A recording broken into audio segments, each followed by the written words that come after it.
শুনছেন তো নাকি? না আমাকে জড়াবার তো অনেক রকম পরিকল্পনা চলছে না। দুটো আন্দোলনকে আমার সাপোর্ট নয়। নাম্বার ওয়ান, যে আন্দোলনের নামে দেশের সম্পদ লুট হবে, দেশের সম্পদের ক্ষতি হবে, সংবিধান বিরোধী হবে, গণতন্ত্র দেশে সর্বধর্ম ধর্মের মানুষের অসুবিধা হবে, সমাজ বিরোধী ভাবে কাজ হবে, ওই আন্দোলনকে আমার সাপোর্ট না। দ্বিতীয় কোন আন্দোলন সাপোর্ট নাই? যে আন্দোলনের আলোচনাতে রাজ্য সরকারকে কেস করার জন্য চাপ দেওয়া হচ্ছে না, যে আন্দোলনের মিটিং এতে কেন 3টে এমপি ভোট দিল না জিজ্ঞাসা করা হচ্ছে না, যে আন্দোলনের মিটিং এ এমএলএ এমপি রাজ্য সরকারের গিয়ে কেস করো, রাজ্যে নিন্দা বিল পাস করে বিধানসভাতে এই আইনের বিরুদ্ধে আইন তৈরি করে বিল পাস করো, এই আলোচনা যে মিটিং এ হচ্ছে না, ওই মিটিং কে আমার সাপোর্ট নাই। আপনারা কি অখুশি? অখুশি কেন? কেন অখুশি হবে?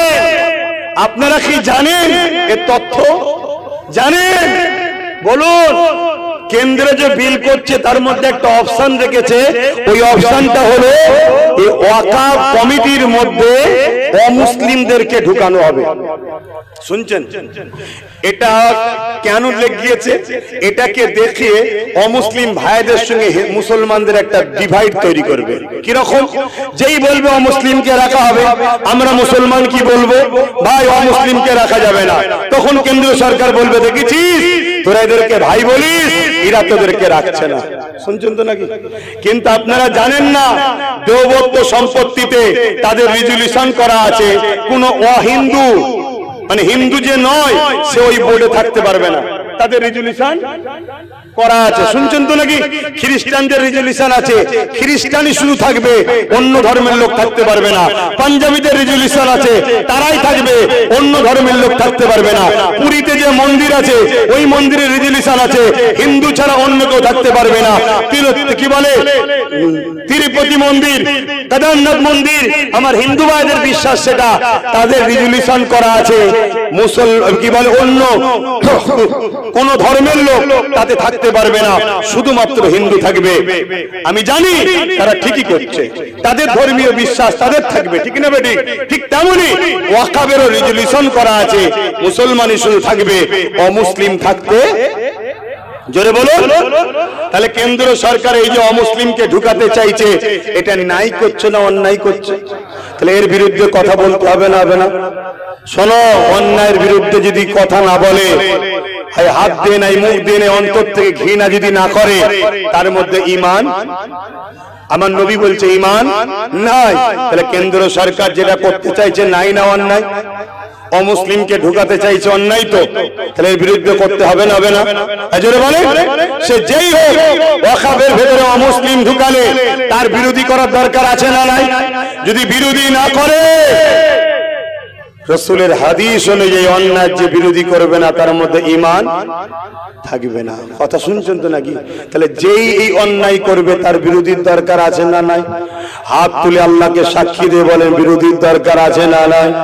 দিল থেকে বলছেন না মুখ থেকে? দিল থেকে না মুখ থেকে? হাত না বান। তাহলে অমুসলিম যে ঢুকাবে তার বিরোধী করতে হবে, তাই তো নাকি? 2025-এ কেন্দ্র সরকার আইন করছে অমুসলিম ঢুকাবে, তাই তো নাকি? এটা হ্যাঁ কিনা সারা দেন? তাহলে 2024-এ রাজ্য সরকার পশ্চিম বাংলার ওয়াকাফ বোর্ডে 2জন হিন্দুকে ঢুকিয়েছে, এর প্রতিবাদটা কে করবে? বলুন। আর কথা নেই কেন? কথা বলেন, ঈমান চলে যাবে। কথা সারা দেন। এর প্রতিবাদের দরকার আছে না নাই? দরকার আছে না নাই?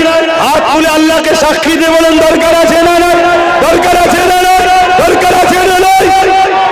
তাহলে বিজেপির থেকে 1 বছর আগে রাজ্য সরকার অমুসলিমকে ঢুকিয়ে দিয়েছে ওয়াকাফ বোর্ডে। শুনছেন? কিন্তু আপনারা জানেন না কেন? আপনাদের ঘরে মোল্লা মৌলী সাহেবরা বলেনি কেন? রাজ্যের মোল্লা মৌলী সাহেবের বড় অংশকে দিদি কিনে রেখেছে। আমার বিষয়ে বলবি না, যা বলবি শুধু বিজেপির বিরুদ্ধে বলবি, আর মোল্লারা যাতে ভয় আমার কোলে থাকে। শুনছেন তো নাকি? ওসব নওশাদ টওশাদ চলবে না, শুধু আমার কোলে রাখবি। শুনছেন? মাথায় ঢুকছে? তাহলে আব্বাস সিদ্দিকী ওর বিরোধী যেমন করছে, এ যে অন্যায় করেছে এর বিরুদ্ধে বলবে না? এজন্যে বাপ আমার সবার সঙ্গে মতের মিল হচ্ছে না, তাই আমি সবার সাথে নাই।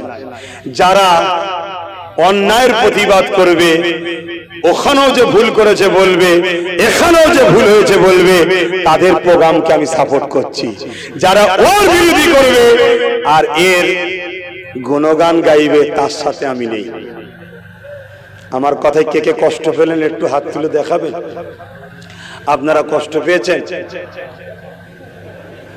না? ওই মুরব্বীটা হাত তুলেছে, কষ্ট পেয়েছেন?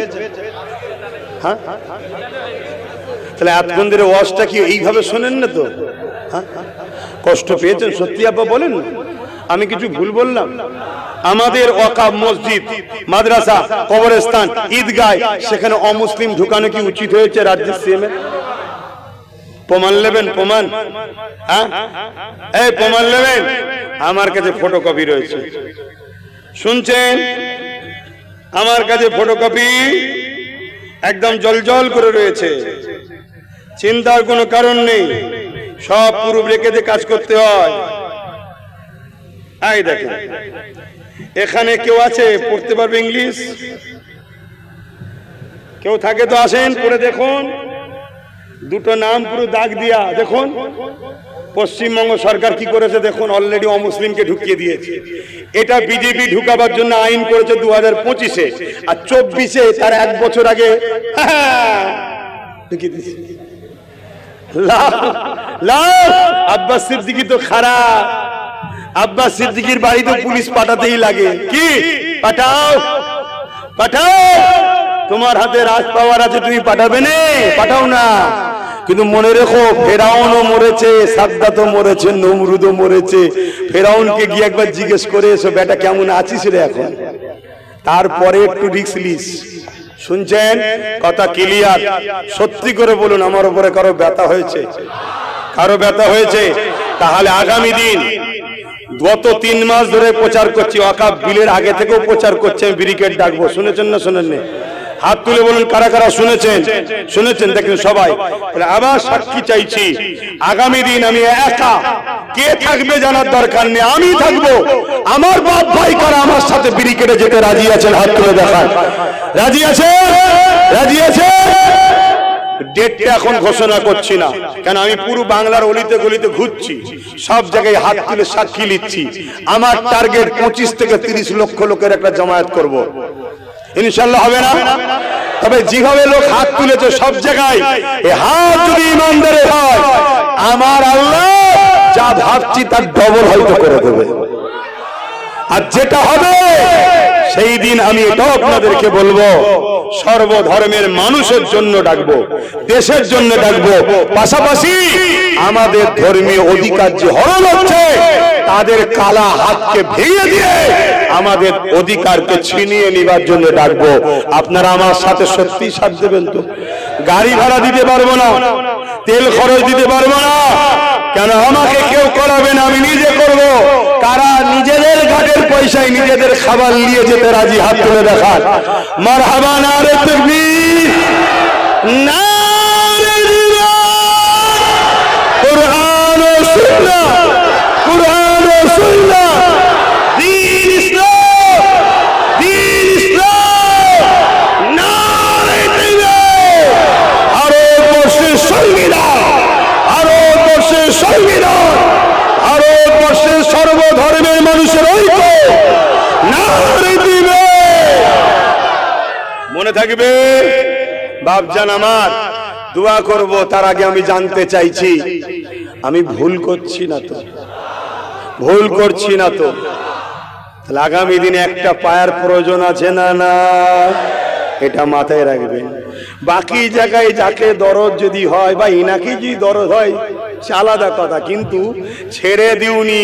সব ছেড়ে দিলে বলবে দিল্লি যা, সব ছেড়ে দিলে বলবে দিল্লি যা। আর ধরে রাখো, বলবেন না না ঠিক আছে তোর সাথে আমি আছি, যা বলবো তাই শুনবে। শুনছেন তো নাকি আমার ইমাম সাহেব, মৌলানা সাহেব? ভাইরা, বাপের ভাইরা, ভুল বুঝবেন না, আগিয়ে আসুন, আগিয়ে আসুন। আমি কথা সংক্ষেপ করছি। আগামী দিন এই আন্দোলন যেখানে যেখানে হবে, বললাম যারা সত্যি হকাবের জন্য আন্দোলন করছে তাদের সাপোর্ট আমি রয়েছি। আর যেখানে শুধুমাত্র একজনের তেল মাখানো হবে আর একজনের বিরোধী করা হবে, আমি সেখানে নাই। ভুল করছি, তওবা করব। আসো বিসমিল্লাহির রহমানির রহিম। হাই দেখেন মানুষ বুঝছে না, বোঝে না, হ্যাঁ কি না বলুন।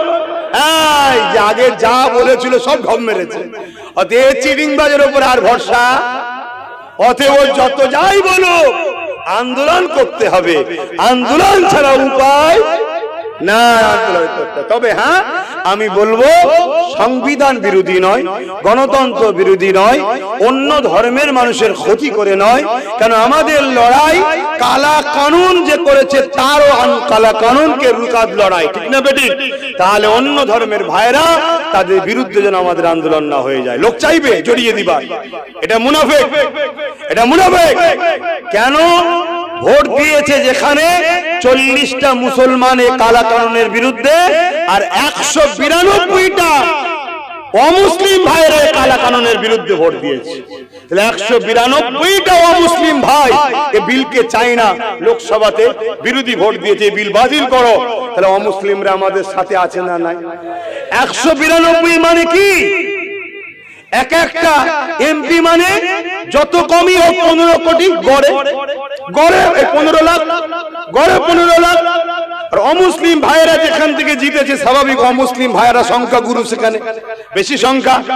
তাহলে আমি 10 লাখ করে ধরছি, তাহলে 192 ইন্টু 10 লাখ, 10 কোটি, প্রায় 18-19 কোটি শুধু ভোটার এক কথাতে আসছে। আরো কত মানুষ আছে, ঠিক না বেঠিক গো? তাহলে খবরদার এটা যেন অন্যদিকে না চলে যায়, এটা মাথায় রাখবেন। মনে থাকবে তো নাকি? আন্দোলন করতে হবে, আন্দোলন করা দরকার, কিন্তু যেভাবে সংবিধান রাইট দিয়েছে ওইভাবে। তো যাক, হযরত ওমর ফারুক উঠে জিজ্ঞেস করলো, তুমি যা ওয়াদা করছো দেবে তো? আবু জেহেল বলল, হ্যাঁ আমি আমার ওয়াদাতে পাকা রয়েছি। মুহাম্মদ কি তুমি কদম করতে পারো, তাহলে তোমাকে পুরস্কার কোনো দেওয়া হবে। হযরত ওমর ফারুক বলে উঠল, আমি রাজি আছি। আবু জেহেল বড় খুশি হয়ে গেল, কেন এটা ওমরই পারবে, অন্য কেউ পারবে না। এই যুবকের অনেক বড় কথা। ওমর ফারুক তরোয়াল নিয়ে বেরিয়ে পড়ল, তরোয়াল নিয়ামের মধ্যে রাখেনি, তরোয়ালকে বাইরে বার করে ফেলেছে। ওই তরোয়াল নিয়ে আগে আগে যেতে লেগেছে ঘোড়ার পিঠে। এই যুবকেরা যাবার সময় বলে যাচ্ছে, এ আবু জেহেল 39 জন কলেমা পড়েছে, মুহাম্মদ রাসূলের দিকে গেছে, 40 আর হতে দেব না। কেননা কাল সকাল হবে, সূর্য উঠবে, মুহাম্মদ রাসূল আর উঠবে না। এই সময়ে ফেরেশতারা আলোচনা করতে লেগেছে, কি হবে কি হবে। কেন ওমর বড় ক্ষমতাশালী, 39 জন হয়েছে, 40 আর হতে দেবে না বলেছে। আমার আল্লাহ আওয়াজ দিয়ে দিলে, আমার ফেরেশতারা চিন্তা করো না, ওমরকে যেতে দাও, যেতে দাও। ও বলছে 40 হতে দেব না, আমি আল্লাহ ওমরকে কলেমা পড়িয়ে 40 নম্বর বানিয়ে দেব। আরো জোরে বলুন সুবহান আল্লাহু আকবার। যিনি নিয়ত করেছে 40 হতে দেব না, তিনাকে 40 নম্বর বানিয়েছে, তিনি হলেন আল্লাহ। যারা চাইছে ইসলামকে মিটাবো, হতে পারে সে বা তার পরিবার থেকে ইসলামের মুজাহিদ আল্লাহ বার করে দিতে পারে। জোরে বলেন সুবহানাল্লাহ। ইতিহাসে এরকম প্রমাণ আছে না নাই? চেঙ্গিস খান কন্টাক্ট নিয়েছিল, ইসলামকে মুছে দেবো, বাগদাদের জমিনে হামলা করেছিল, বাগদাদের মাদ্রাসাগুলো আগুন ধরিয়ে দিয়েছিল, লাইব্রেরিগুলোতে আগুন ধরিয়ে দিয়ে কিতাবগুলো পুড়িয়ে দিয়েছিল। কিন্তু এই চেঙ্গিস খানের বংশেরই একটা আওলাদকে আল্লাহ ইসলামের আলো দিল, পৃথিবীর জুড়ে আবার তার মেসেজ ইসলাম ছুটতে লাগলো। জোরে বলুন সুবহানাল্লাহ। আর প্রমাণ নেবে আমার ভারতবর্ষে সর্বপ্রথম যে ব্যক্তিটা বাবরি মসজিদে আঘাত করেছিল সেই ব্যক্তিটাকে আল্লাহ ইসলামের আলোয় আলোকিত করলো, 100টা মসজিদ বানিয়ে নিল। জোরে বলুন সুবহানাল্লাহ। পরবর্তীতে সে বলছে যে আমরা খুব অন্ধকারের মধ্যে ছিলাম, আমাদেরকে উস্কানো হয়েছিল মুসলমান বিরুদ্ধে, আমাদেরকে বলা হয়েছিল মসজিদে আমাদের অমুসলিমদের বিরুদ্ধে ট্রেনিং দেওয়া হয়, আমাদেরকে বলা হয়েছিল মুসলমানদের মেন্টালিটি হলো অমুসলিমদেরকে শেষ করে দেবে। কিন্তু আমি পরবর্তীতে যখন আমি বাবরিতে প্রথম আঘাত করলাম, আমার মধ্যে একটা কেমন যেন কষ্ট, কোন জায়গায় শান্তি পাচ্ছি না। আমি তখন ইসলাম সম্বন্ধে রিসার্চ করতে শুরু করলাম, জানতে শুরু করলাম। আমার মনের মধ্যে ভাব আসলো, হ্যাঁ ওই আঘাতের পর থেকেই আমার এটা হয়েছে। আস্তে আস্তে প্রফেট মোহাম্মদ রসুলের জীবনী দেখলাম, জীবনী দেখতে দেখতে তখন আমার চোখ দিয়ে পানি বেরিয়ে গেল। হাই রে, এই মানুষটাকে আমি খারাপ বলি, হাই রে ইনাকে আমি গালি দিই, হাই রে ইনার বিরোধী আমি করি, ইনার মতো তো মানুষই হতে পারে না। আজ আমার আল্লাহ আমার উপরে এহসান করেছে, আমি ইসলামের আলোয় আলোকিত হয়েছি। জোরে বলুন সুবহানাল্লাহ, আরো চিৎকার দিয়ে বলুন সুবহানাল্লাহ। তাই যেমন করে আমাদের মধ্যে একটা অশান্তি লাগিয়ে দিবার চেষ্টা করছে, কারণ কি? যাতে করে আমরা একে অপরে না বন্ধুত্ব করি, না মিশি, না উঠা বসা করতে পারি, ইসলামের আলো চতুর্দিকে না ছড়িয়ে যায়। কথা কিছু মাথায় ঢুকছে তো নাকি? এভাবে যুগে যুগে যুগে ইসলামের বিরুদ্ধে নানান ষড়যন্ত্র হয়ে যায়। তবে মনে রাখবেন, প্রকাশ্য দুশমন যত শক্তিশালী হোক না কেন, তাদের বিরুদ্ধে বিজয় পাওয়াটা বড় সহজ। কিন্তু ছদ্মবেশী মুনাফিক যদি ভেতরে ঢুকে থাকে, তাহলে বড় ক্ষতি হয়ে যাবে। যেমন ক্ষতিটা উহুদের ময়দানে হয়েছিল। মুখ ভর্তি দাড়ি, মাথায় টুপি, নামাজ রোজা, দাড়ি টুপি সব নিয়ে আব্দুল্লাহ ইবনে উবাই 300 লোক নিয়ে আমার নবীর সঙ্গে উহুদের ময়দানে লড়াই করতে গেল। ঠিক লড়াইয়ের সময় চলে এসেছে, জালিমরা হামলা করে দিয়েছে। ঠিক এমনই সময়তে আব্দুল্লাহ ইবনে উবাই তার নেতৃত্বে 300 সৈন্য নিয়ে সে সেখান থেকে সরে গেল। নবী যে যুদ্ধের নকশাটা তৈরি করেছিল, নবী যে উহুদের ময়দানের পয়েন্টগুলো তৈরি করেছিল, ওই পয়েন্টগুলো সব এলোমেলো হয়ে গেল। এই জন্য আমার নবী সাহাবাদের উপরে ওই যুদ্ধটা বড় কঠিন হয়ে দাঁড়িয়েছিল। এই যুবকেরা তাই নবী পাক জানিয়ে দিলে, কেউ যদি লড়াইয়ের ময়দানে না যায়, আল্লাহ তাকে কিয়ামতের দিনে ধরবে, আর তওবা যদি করে মাফও করে দেবে। কিন্তু কেউ যদি হকের জন্য লড়াইয়ের ময়দানে গিয়ে ওই ময়দান থেকে যদি ফিরে চলে আসে, আমার আল্লাহ পাক তার তওবাকে কবুল করবে না। কারণ 100 জন ধরে ধরুন যাচ্ছি, 40 জন যদি ফিরে চলে আসে, বাকি 60 জনের মনের মধ্যে দুর্বল হয়ে যাবে।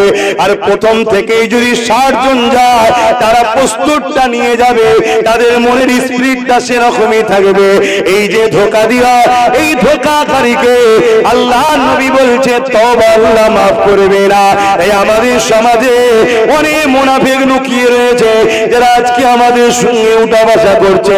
ঠিক সময় দেখবেন এরা আমাদিওকে লক্ষ লক্ষ কোটি কোটি টাকাতে কোন জালিম শাসকের কাছে, বেঈমান শাসকের কাছে এরা আবার বিক্রি করে দেবে আমাদের ঘরে।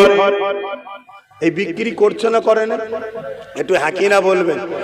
আমি এই কথাটা সত্য বললাম না মিথ্যা বললাম? কারা বলছেন সত্য একটু হাত তুলে দেখান। আমার বলা ভুল হয়েছে, হাত লম্বা করে তোলেন। আমি ভুল বলছি? বিগত দিন এইভাবে বিক্রি করেছে না, করে না? তাহলে বাপ আব্বাস সিদ্দিকীকে একটু বুঝে বুঝে পা ফেলতে হবে। কেন? আমার দুটো হলেও ভালোবাসার মানুষ আছে যারা অন্ধভাবে আমাকে ভালোবাসে, কিচ্ছু বোঝে না, কিচ্ছু বোঝে না। আমি দেখেছি রে বাপ, ট্রাই করে, কিচ্ছু বোঝে না। ভাইজান তো ভাইজান, তাহলে আমাকে তো একটু বুঝে পা দিতে হবে নাকি? ওই দুটো ভাইয়ের জন্য আমাকে একটু ভাবতে হবে তো নাকি? হ্যাঁ, তাই বাপ মুনাফিক ইসলামের জন্য কত ক্ষতিকারক আমার রাসূল নিজেও বলেছে। আমার বড় ভয় হয় আমার উম্মতকে প্রকাশ্য দুশমনরা মিটাতে পারবে না, আমার উম্মতকে আখেরি জামানায় মুনাফিকরা মিটিয়ে দেবে। আর মুনাফিক চিনা বড় মুশকিল। মুনাফিককে দেখতে দেখতে হুবাহু মুফতির মতো, হুবাহু মাওলানার মতো, হুবাহু পীর সাহেবের মতো, হুবাহু মাওলানার মতো, টুপিও আছে, দাড়িও আছে, নামাজও আছে, রোজাও আছে, হজও আছে, যাকাতও আছে, দানও আছে। সুবহানাল্লাহ, আলহামদুলিল্লাহ, আসসালামু আলাইকুম, ওয়া আলাইকুম সালাম, কথাই কথা আস্তাগফিরুল্লাহ, সুবহানাল্লাহ। দেখলে মনে হবে ফেরেশতা নেমেছে। শুনছেন তো নাকি? তাহলে মুনাফিক চিনবেন কি করে? চিনার উপায় বলে যাচ্ছি। মুনাফিকের দিলে আমার রাসূল ও আহলে রাসূলরা নাই। শুনছেন তো নাকি? দিলে নাই, মুখে থাকে, মুখে থাকে। মুখে মোহাম্মদ রাসূল বলতে হয়, নাই অসুবিধা আছে তো, কিন্তু জায়গা তৈরি করে লিবার পর আস্তে আস্তে বলে ঠিক আছে, উনিও মানুষ আমিও মানুষ, ওনারও ভুল ছিল, এসে আস্তে আস্তে বিষ ঢুকায়। এগুলো হচ্ছে কি? মুনাফিক। কেন এই বিষটা ঢুকাচ্ছে? এই কথা যে মুসলমান মেনে নেবে সঙ্গে সঙ্গে সে বেঈমান কাফের হয়ে যাবে। তার সিনার পাওয়ার শেষ, তার সিনার পাওয়ার শেষ। এই যে আজকে ওয়াকফ কালা কানুন তৈরি করেছে, তুমি কি ভাবছো এটা একদিনের প্ল্যান নাকি? 100 বছর আগে থেকে প্ল্যান চলছে। গত বছর বলেছিলাম যে 3 বছর সময় দিচ্ছি, চোখ দিয়ে পানি নয় রক্ত বেরোবে, বলেছিলাম তো নাকি? 1 বছর 4 মাস হয়ে গেছে, আর 1 বছর 8 মাস আছে। কত বড় একটা আইন হয়ে গেল দেখলেন। এই ওয়াকফ কালা কানুন যদি লাগু করতে পারে, আমি আপনাদের বলে দিচ্ছি, এই ভারত থেকে ইসলামের ধর্মের যে রীতিনীতি মূল যে মেন সবকিছু দুর্মে মুছড়ে শেষ করে দেবে এরা। অতএব 20 কোটি যদি মুসলমান থাকি, 10 কোটি জান যদি লাগে তাও দিয়ে হলো এই আইনকে বন্ধ করতে হবে। কিছু বুঝতে পারছেন তো নাকি? কিন্তু আমি যেটা দেখছি সেটা হলো এটাই, আমরা তো একদিন ছিলাম চুলোতে, চুলো পর্যন্ত, এই কড়াতে, কোথায় ছিলাম? কড়া পর্যন্ত নাকি? কড়া বোঝেন না, চুলোর উপরে যেটা থাকে। কিন্তু আমি তো দেখছি 20 কোটি চলে গেলেও সমাধান হবে বলে মনে হচ্ছে না। কেন? চুলোই কড়াতে ছিলাম, এখন সব ধরে এবার চুলোই ঢুকাবার জন্য সব নেমেছে। খারাপ হয়ে গেলাম তো নাকি? হ্যাঁ, জাতিকে বাঁচাতে গিয়ে তো খারাপ হতেই হবে, এ তো স্বাভাবিক রে বাপ। যদি বলেন কেন এরকম কথা বলছেন, হ্যাঁ বাপ, আমরা 5 জন রয়েছি, ওর মধ্যে একজন আছে আমাদের দুশ্মনদের লোক, 4 জন মিলে আর একজন আছে আমাদের সাথে, কে? যে আমাদের দুশ্মনদেরই লোক, কিন্তু দাড়ি টুপি পুরো আমাদের মতো, তাকে আমাদের মনে করে নিয়ে রেখেছি। তার কাজ কি? আমরা যা ব্লুপ্রিন্ট করব, যা প্ল্যান পরিকল্পনা করব, ও সব শুনে গিয়ে দুশ্মনকে বলবে। এক কথা বুঝছেন না? বোঝেন না? তাই আমাদের মাথায় একটা কথা ঢুকাতেই হবে, আবেগের নাম বিজয় নয়। কত কোটি আছি ওটা বড় কথা নয়। সাপের গায়ে ক্ষমতা আছে বলে তরোয়ালকেও জড়াতে গেলে হবে না। একটা কথাই মাথায় ঢুকিয়ে নিতে হবে, আল্লাহর রহমত ছাড়া বিজয় হয় না, আল্লাহর রহমত ছাড়া কামিয়াব নাই, আল্লাহর রহমত ছাড়া কল্যাণ নাই। আর আল্লাহর রহমতটা হলো ওয়া আরসালনাকা ইল্লা রাহমাতাল লিল আলামিন। মুহাম্মদ রাসূল ছাড়া বিজয় নাই, মুহাম্মদ রাসূল ছাড়া কামিয়াবি নাই। এই জাত দিলে নবী নাই, তাকে সাথে নিলেও চলবে না। আমার কথায় কি একমত হতে পারছেন? সে আপনার সঙ্গে আমার জুজিয়াত মশলা ঝগড়া থাকতে পারে, মসজিদের ভেতরে আজান দেবো না বাইরে দেবো, খাবার আগে নুন খাবো না খাওয়ার পরে খাবো, পানি আগে খাবো না পরে খাবো, দস্তখান বিচে কি বলে ওই খাবার পরে মিষ্টি খাবো কি খাবো না, সূরা ফাতিহা খাবার আগে ফাতিহা শরীফ করব, খাবার সামনে নিয়ে না হাড়িতে থাকবে এখানে ফাতিহা করে নেবো। এসব জুজিয়াত মশলা তোমার সঙ্গে আমার থাকতেই পারে, এটা ফ্যাক্ট নয়। জুজিয়াত মশলা ঝগড়াটা ফ্যাক্ট নয়। কথা মাথায় ঢুকছে তো নাকি? যারা আকাবারে দেওবন্দি, যারা আকাবেরে বেরেলি, যারা আকাবেরে ফুরফুরা, কথা বুঝে আসছে, বা কারামত আলী জনপুরি, এই তো কটা সিলসিলা, বড় সিলসিলা, কথা বুঝছেন তো নাকি? ইনাদের সঙ্গে আমাদের মশলা কিন্তু জুজিয়ার ঝগড়া, আকীদাগত ঝগড়া নেই, জুজিয়ার ঝগড়া। আর জুজিয়ার বিষয়টা এমন কিছু ফ্যাক্ট নয়, ওটা কোনো ফ্যাক্টই নয়, কথা বুঝে আসছে তো নাকি? কে নাভির নিচে হাত বাঁধে, কে উপরে হাত বাঁধে, এটা কোনো ফ্যাক্ট নয়। কেউ আমি নাচতে বলে, কেউ জোরে বলে, এটা কোনো ঝগড়া নয়। তোমার ইমাম যেটা বলে তুমি করছো, আমার ইমাম যেটা বলে আমি করছি। ঝগড়াটা হলো আমার নবীকে যারা ছোট করে ও আহলে রাসূলদের সমালোচনা করে। এই সমাজে বহুত মুসলমান আছে যারা এজিদের গুণ গায়, হোসাইনকে আসামি বলে। আমি কি ভুল বলছি? একটু আওয়াজ দাও, ভুল বলছি? তারা 1/2% নয় এই সমাজে, এ সমাজে তারা আজকে 1/2% নয়, আটার মধ্যে নুন দিয়া পরিমাণও নয়। অথচ তাদেরকে নিয়ে হুড়োহুড়ি করে আগামী দিন নবী প্রেমিকের গলায় আর গোস্তাকে রাসূলের হাত একসাথে জড়িয়ে দিবার পরিকল্পনা। এর পিছনে আমারও মনে হচ্ছে ইহুদি খ্রিস্টান ইসলামের দুশমনদের ষড়যন্ত্র আছে।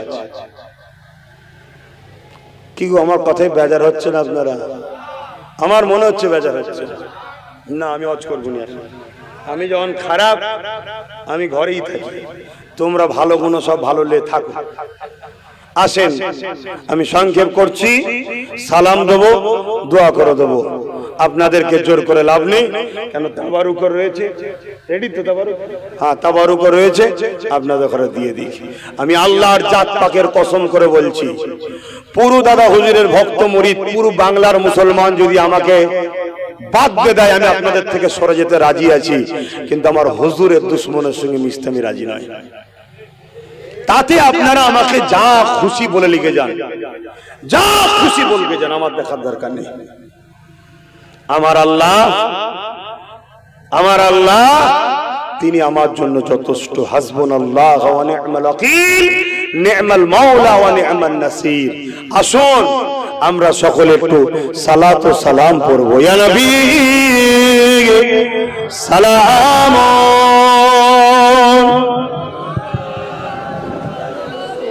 তোরে মাই ভালো না,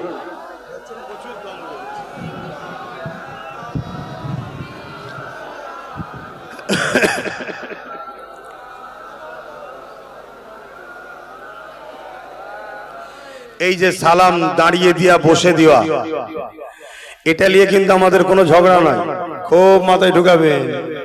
যদি কেউ বসে দেয়, কখনো আমরা তাদেরকে কি ছোট বড় কিছু বলেছি? এক কথা বলুন। আমার দাদা হুজুর আমাদেরকে শিখিয়েছে, বাবা কেউ যদি বসে সালাম দেয় তার সঙ্গে ঝগড়া করবে না বাবা, এটা প্রেম আদবের ব্যাপার। আমি দাঁড়িয়ে দিই, তোমরা দাঁড়িয়ে দেবে। তাহলে কেউ যদি বসে দেয় তাদের বিরুদ্ধে কিন্তু আমরা কোনো ফতোয়া বলুন দিই না। তাহলে এটা নিয়ে আমাদের ঝগড়া নয়। ঝগড়াটা কোথায়? আমরা যখন দাঁড়িয়ে দিই, একদল লোক আমাদেরকে বিরুদ্ধে ফতোয়া দেয়, এটা হলো ঝগড়া। কেন ভাই তুই আমার বিরুদ্ধে ফতোয়া দিলি? আমি তো নবীর প্রেমে আদবে দাঁড়িয়েছি, তুই ফতোয়া দিলি কেন ভাই? তাহলে ঝগড়াটা কোথায়, বুঝতে পারছেন? এবার আপনাদের মাথায় যেতে পারে, ভাই ওই ঝগড়া কোনো পরে করলে হয় না, এখন সবাই মিলে একটু অকাপ বাঁচালে হয় না? আপনি বাঁচাতে পারবেন তো বাঁচান না। আমার ক্ষমতা নাই, আমার ক্ষমতা নাই। আমার ক্ষমতা একটাই, আমার হুজুর যদি আমাদের সাথে থাকে, আল্লাহ অবশ্যই সাহায্য করবে, হুজুরের খাতিরে বাঁচবে। এটা হলো আমার আকীদা। কথা মাথায় ঢুকলো? হ্যাঁ, কেন আমরা দেখেছি হযরতে সালাউদ্দিন আইবি মাত্র 12,000 সৈন্য নিয়ে সেলিভিয়া সৈন্যদের বিরুদ্ধে লড়াই করে, অর্থাৎ সেলিভিয়া সৈন্যরা মসজিদে আকসাকে দখল করেছিল। সালাউদ্দিন আইবি হুজুর 12,000 সৈন্য নিয়ে মসজিদে আকসাকে উদ্ধার করতে গেছে। যেমন আমার দেশের কেন্দ্রের জালিম সরকার আইন তৈরি করে মসজিদের জায়গাগুলোকে দখল করে প্রমোটিং করে বড় বড় কর্পোরেটদের বিক্রি করতে চাইছে। এ বিজনেস, দেশ বিক্রি করে কলজে ভরে নেয়। চীন আমার দেশের বড় জায়গা দখল করলিয়েছে, এর কলজে ঠান্ডা কোনো হয়নি, তার বিরুদ্ধে কোনো মোমেন্ট নেই, সেখানে কোনো লড়াই নেই। চলো চীনের সঙ্গে লড়াই করতে হবে। তোমার তখন 56 ইঞ্চি সিনা 6 ইঞ্চিও থাকছে না। কথা বুঝছেন না, বোঝেন নে? আরে তুমি যদি নাওই পারো, তুমি একবার এলান করে দেখোই না, দেশের জন্য মুসলিম ইমানদার ওলামাদের ঘরে বলো না যে তোমাদেরকে সম্পূর্ণ পাওয়ার দিচ্ছি, চীন যতটুকু জায়গা নিয়েছে একটু উদ্ধার করে দাও। আল্লাহর জাত পাকের কসম করে বলছি, হযরত আব্দুল আজিজ মুহাদ্দিস দেহলভী যখন আওয়াজ দিয়েছিলেন, এ ওলামারা রাস্তায় নামো, ব্রিটিশ তাড়াতেই হবে, ব্রিটিশ থরথর করে কেঁপে গিয়েছিল। জোরে বলুন সুবহানাল্লাহ। আমরা সেই ইমানদারের পাওয়ার এটাই, সেদিকে কোনো গুরুত্ব নাই, সেদিকে কোনো খেয়াল নাই। ইনার খেয়াল দেশ বিক্রি করতে হবে, রেল বিক্রি করে দিয়েছে, এয়ারপোর্ট বিক্রি করে দিয়েছে, সব একটার পর একটা বিক্রি করে দিচ্ছে। আমার কত কষ্ট পেচ্ছেন নাকি? দেশে আগে গরিব ছিল 50 কোটি, ইনার দয়াতে ইনি যতদিন এসেছে 14 থেকে, এখন দেশের গরিব হচ্ছে কম বেশি 100 কোটি গরিব হয়ে গেছে। শুনছেন তো নাকি? তাহলে কত ভালো কাজ করছে বুঝতে পারছেন না? আচ্ছা, দেশে কি 100 কোটি মুসলমান আছে? কত আছে? 20, খুব জোর 20 কোটি আছে। আরে তাদের হিসাব 20 কোটি আছে, তাহলে বাকি 80 কোটি গরিবটা কারা? এই যে 50 টাকা করে গ্যাসের দাম বেড়িয়ে দিল, এটা কি শুধু মুসলমানদের জন্য? এই যে 2 টাকা করে তেলের দাম বাড়লো মুসলমানদের জন্য, 13% তেলের কি বলে ওষুধের দাম বাড়লো মুসলমানের জন্য, পুরো দেশবাসীকে নষ্ট ভণ্ড করে ফেলছে। এবারে দেশবাসী যদি ঠান্ডা থাকে এগুলো তো বুঝবে, তাই সব সময় ধর্ম ধর্ম লাগিয়ে দাও। এরা মারপিট করুক, এরা নিজেরা মারপিট করুক, আর আমি ওই সুযোগে দেশটাকে পুরো বিক্রি করে দিয়ে আস্তে আস্তে পালাই। এমনি তো বলেছে मैं फकीर आदमी हो झूला लेके भाग जाएंगे, বলা অভ্যাসই আছে। আমার তোমার কি হবে? কথা শুনছেন না শুনেন নে? তো সেই জায়গাতে বাপ ভাইরা এভাবে তখন তারা আজকে এই কি বলে ওয়াকফ বিলের বিরুদ্ধে আজকে হাত তুলেছে, তাই তো নাকি? মূল লক্ষ্য কি? ভালো ভালো প্রপার্টি গুলোকে বড় বড় কোম্পানির হাতে বিক্রি করে দেবো, দিয়ে ওটাও বিক্রি করে টাকালে চলে যাবে। হয়তো আমার অন্য ধর্মের ভাইরা ভাবতে পারে যে আমাদেরটা লিখছে না। আপনারা জানেন কি জানি না, আপনারাও শুনে রাখেন, বলবেন। দুঃখ তো আমার এই জায়গায়, আন্দোলন তো অনেক হচ্ছে, এইসব কথাগুলো কেউ বলছে না। 2023-এ আদিবাসী ভাইদের জল জঙ্গলের সম্পদ বিক্রি হয়ে যাচ্ছে। এই সরকারি আইন পাস করে আদিবাসীদের জায়গা নিয়েছে 2023-এ। শুনে রেখে দাও, জল জঙ্গলকে কেটে পুরো পরিষ্কার করে জীব জন্তু গাছপালা কেটে অক্সিজেনের সমস্যা হবে আগামী দিন। অক্সিজেন পাবেন কোথা? এই তো হায়দ্রাবাদে 400 একর জমি, মানে 1200 বিঘে গাছ কেটে জীব জন্তু কেটে সেখানে বড় বড় কোম্পানির হাতে জায়গা চলে যাচ্ছে। তাহলে 2025-এ মুসলমানদের ওয়াকফ, এরপরে আসছে শিখ ভাইদের নেবে, তাদেরও আমাদের মতো সম্পদ আছে, খ্রিস্টানদের নেবে, তাদেরও আছে। শুনে রেখে দেন, সব থেকে বেশি যে সম্পদটা আছে হিন্দু ভাইদের দেওবত্ত সম্পদ। ইসলামী ভাষায় ওয়াকফ, সংস্কৃতি ভাষায় হিন্দু ভাইদের দেওবত্ত সম্পদ, ওটা তাদের সম্পদ, তাদের ধর্মের মানুষেরা দিয়ে গেছে। ওয়াকফ আমার ধর্মের মানুষরা দিয়ে গেছে। তো সব ভাইয়ের যখন ঝাড়া হয়ে যাবে, আমার হিন্দু ভাই আপনাদেরটা নেবে কেন? সরকার কিচ্ছু বোঝে না, একটা জিনিসই বোঝে, পুঁজিপতিদেরকে খুশি করো, তাদের আমি গুরু হয়ে থাকি। কথা মাথায় ঢুকছে তো নাকি?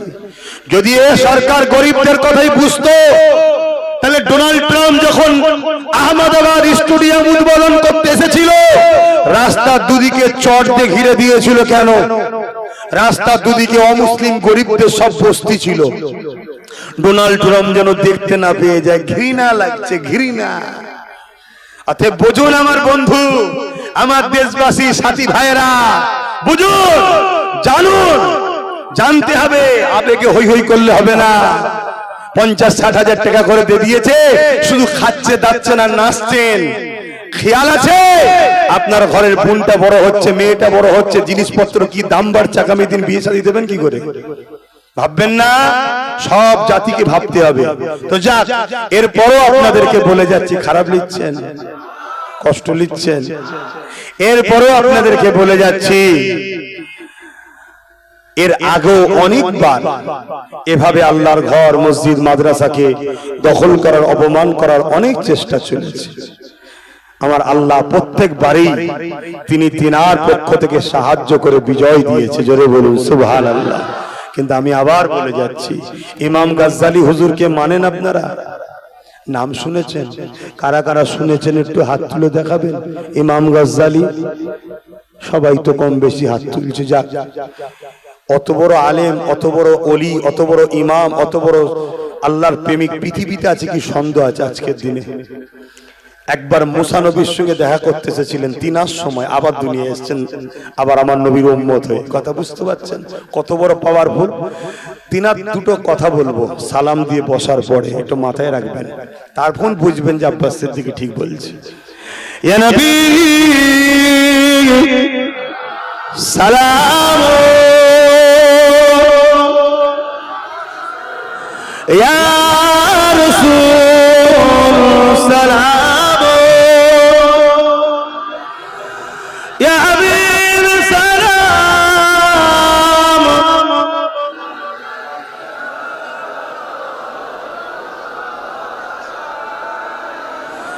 কঠিন হাসরের দিনে কি আছে মোদের কপালে, গুনাহগার উম্মাহ আতো আপনা লইবেন সঙ্গে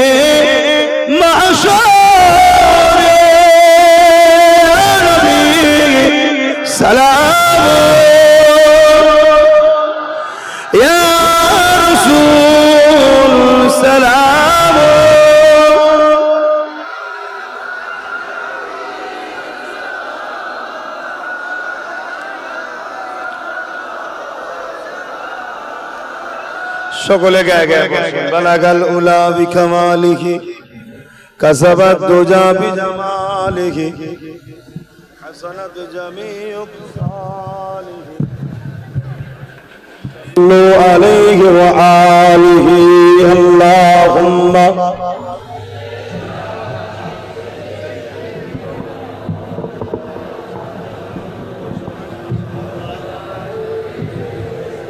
বাপজান আমার দোয়া করব, মন দিয়ে একটা কথা শুনুন। ইমাম গাজ্জালী হুজুর বলছেন, শুনছেন? খুব জোর 5টা মিনিট সময় নেব, ডিস্টার্ব করবেন না। ইমাম গাজ্জালী হুজুর বলছেন, আমার নবীর উম্মত উম্মতিরা, আমার নবীর উম্মত উম্মতিরা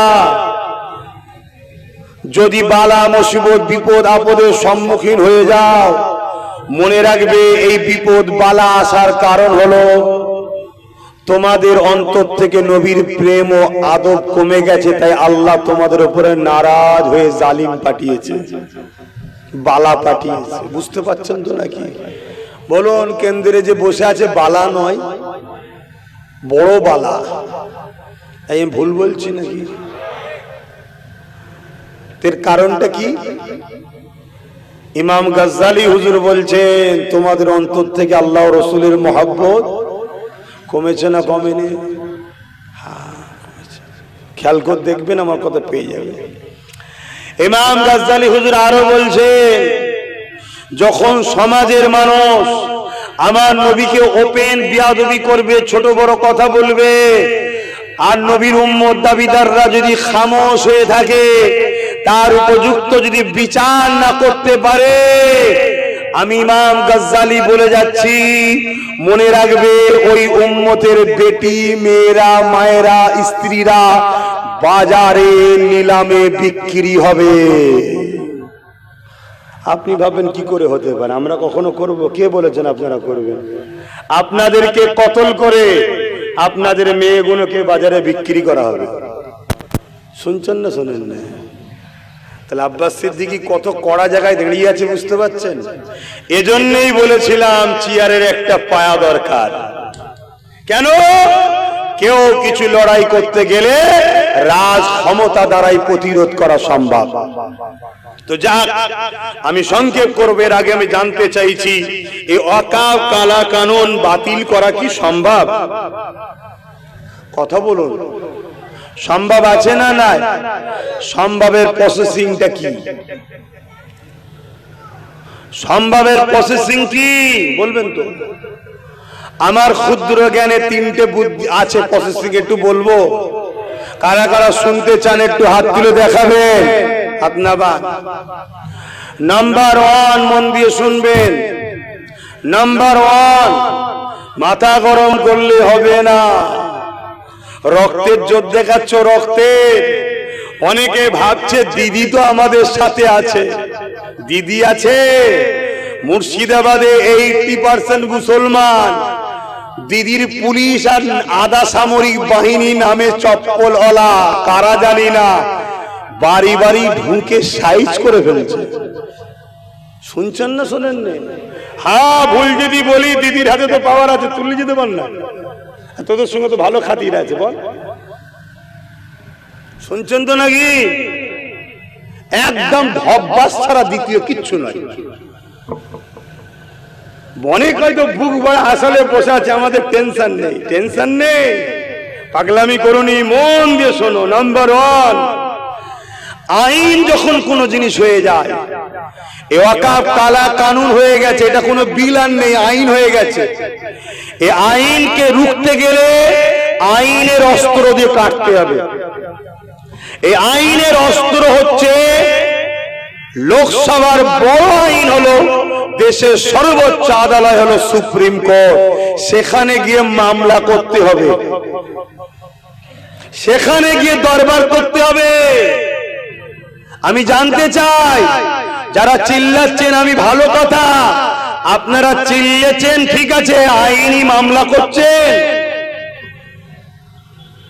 মামলা করছেন। আপনারা যদি করতে নাও পারেন, যিনি আপনাদেরকে বলেছিল বিজেপির হাত থেকে বাঁচাবো, তিনি কি মামলা করেছে? একটু হ্যাঁ কি না বলবেন না? আল্লাহ কি মুখে জবান বন্ধ করে দিয়েছে? তাহলে একটু হ্যাঁ কি না বলেন। রাজ্যের সিএম মামলা করেছে। একটা সাধারণ মানুষ মামলা করা আর রাজ্যের সিএম মামলা করা এক না আলাদা? তিনি তো বলেছিল আমাকে সাপোর্ট করো, আমি বিজেপির হাত থেকে রুখবো, বলেছে না? বলে না? তাহলে আজকে মামলা করছে, তাহলে সত্য বলেছিল না মিথ্যা? তাহলে আগামী দিন যে বলছে আমার রাজ্যে লাগু হতে দেবো না, এটা সত্য না মিথ্যা? একদম ভাব দিচ্ছে, একদম গর্তই ফেলে শুধু মাথাটুকু বাদ দিয়ে রাখবে, তারপরে দেখবেন বিজেপি এসে মাথায় পাতে ঢুকিয়ে দিয়েছে, সেই জায়গায় লিখিতে চাইছে। তাহলে 1 নম্বর পন্থা কি ভাই? আইনের অস্ত্র দিয়ে কাটতে হবে। যাকে গাল দিয়েছিল এই মুসলমানরা, সেই নবী বংশের আওলাদ, সেই চিপচিপে রুগা ছেলেটা এনআরসির কেসও যে করেছিল, এনআরসি এখনো রুকে আছে, কেস হয়ে আছে, লাগু করতে পারছে না, এখনো কেস হয়ে আছে। সেই বাংলার পক্ষ থেকে সেই রুগা চিপচিপে ছেলেটা, নবী বংশের ছেলে, দাদা হুজুরের আওলাদ নওশাদ সিদ্দিকী গিয়ে সুপ্রিম কোর্টে এই ওয়াকফ কালা কানুন বাতিল করার জন্য কিন্তু কেস করেছে। আর কেসের ফল কি হয়েছে? সুপ্রিম কোর্ট রায় দিয়েছে যে আইন পুরাতন ছিল, এখন থাকবে, এই আইন নতুন লাগু করা যাবে না। প্রত্যেকটা অঙ্গ রাজ্যের কাছ থেকে তথ্য চেয়েছে, আপনাদের মতামত কি বলুন। প্রত্যেকটা অঙ্গের রাজ্যের ওয়াকফ যারা দায়িত্বে আছে তাদের মত চেয়েছে, আপনাদের পরামর্শ কি বলুন। এখন বলুন, আমার রাজ্য যদি সত্যি না চায়, তাহলে এনারও তো পরামর্শ দিতে হবে যে না আমরা চাই না। তা চাই না যখন সুপ্রিম কোর্টকে জানাতে হবে, তো জানাবার পন্থা হলো কেস। 8টা রাজ্য যেমন কেস করেছে যে আমরা চাই না, কিছু মাথায় ঢুকছে। আর যারা চায় তারা কেস করবে না। বেশিরভাগ লোক যদি বলে কেস করবো না, বেশিরভাগ রাজ্য সিএমরা, তাহলে সুপ্রিম কোর্ট কি ভাববে? তাহলে এতে কোনো উপকার আছে তাই চাইছে। কথা বুঝছেন না, বোঝেন না? তাহলে একটা হলো আইনের অস্ত্র দিয়ে কাটতে হবে। আচ্ছা একটুখানি ভাবাচ্ছি, ভাবুন তো, নওশাদের সাথে যদি আরো গোটা 40 থাকতো, তাহলে আরো 40টা কেস বাড়তো না কমতো? তাহলে আপনারা বলুন আব্বাস সিদ্দিকী কিছু ভুল করেছিল? একটু হ্যাঁ কি না বলেন, শুনো শান্তি। আচ্ছা বলুন তো, রাজ্যে যিনি সিএম আছে তিনি যদি সিএম হতো, কিন্তু যে কুর্সিটাই বসে আছে ওই কুর্সির পায়ে যদি 3টে তার থাকতো আর একটা আমাদের থাকতো, তাহলে কেস করতো না? করতো না? না করলে কি বলতাম, ওঠেন পায়াটা খুলে নেবো, খুললেই সরকার পড়ে যেত। তাহলে কেস করতে ছুটতো না? ছুটতো না? তাহলে চাপে রাখার জন্য একটা পায়া দরকার আছে না? না মাথায় ঢুকছে? ঢুকছে? হ্যাঁ ঢুকছে এবার না, কিন্তু আগে কি হবে আল্লাহ জানে, কারণ এখনো 1 বছর বাকি আছে, তো তার আগে আরো কত কি আইন করে ফেলবে কে জানে। কথা বুঝলেন? আমি তো বলেছিলাম একটা দিন আসবে হয়তো আমি, তোরা দিতে চাইবি আমি আর লোবো না। তো যাই হোক, তাহলে আইন দিয়ে কাটতে হবে। দ্বিতীয় নম্বর কি? দ্বিতীয় নম্বর হলো একই কথা, সংখ্যা গরিষ্ঠতা দেখিয়ে কেন্দ্র সরকার বিল পাস করেছে, তাই তো নাকি? তাহলে আমাদের ঘরেও যত সেকুলার দল আছে সব দলকে আহ্বান করতে হবে, সব দলকে আহ্বান করে সেকুলার দলেদেরকে নিয়ে মুসলিম উলামাদেরকে আগিয়ে এসে তাদের সঙ্গে ঐক্যবদ্ধ হয়ে পার্টনারে, তাদেরকে সাপোর্ট করে নয়, ভাগিদারি পার্টনারে আমাদেরকেও রাজ ক্ষমতা তৈরি করতে হবে। রাজ ক্ষমতা তৈরি করে আদিবাসী ভাইদের বুঝাতে হবে তোদেরও জল জঙ্গল চলে গেছে, তোরাও ভাই। দলিত ভাইদের বুঝাতে হবে তোদেরকে বিভিন্ন জায়গাতে শুধুমাত্র নাচাচ্ছে, জুলুম করছে, তোরাও ভাই। এভাবে মিলে আমাদেরকে রাজ ক্ষমতা তৈরি করে সংখ্যা গরিষ্ঠতার নামে যেমন বিল করেছে, আমাদের ঘরেও দেরি হলো 2-10 বছর পরে হলো সংখ্যা গরিষ্ঠতা তৈরি করে ওই বিলকে আবার বাতিল করে নিজেদের মতো করে বিল করে নিতে হবে। শুনছেন তো নাকি? এবার ওই বিল যখন হবে, অনেকের বলতে পারেন তখন তোমার মসজিদ মাদ্রাসা সব ভেঙে ফেলবে। মসজিদ মাদ্রাসা ভেঙে ফেললো অত সহজ তো প্রথম কথা নয়, তার আগে খোদার মার এসে যাবে, চিন্তার কোনো কারণ নেই। কিন্তু যদি কোনো জায়গায় প্রমোটিং করে কিছু কনস্ট্রাকশন হয়ে যায়, শুনছেন তো নাকি, বিলে এটাও থাকবে জুলুম করে করেছে বলে এটা ওয়াকফেরই সম্পদ বলে লিখে নেওয়া হবে। কথা বুঝে আসছে না? না, তাহলে যে রাস্তায় তারা করেছে ওই রাস্তা আমাদের করতে হবে। দ্বিতীয় অপশন, শেষ অপশন, কৃষকদের বিরুদ্ধে কেন্দ্র সরকার একটা কালা কানুন তৈরি করেছিল, জানেন তো?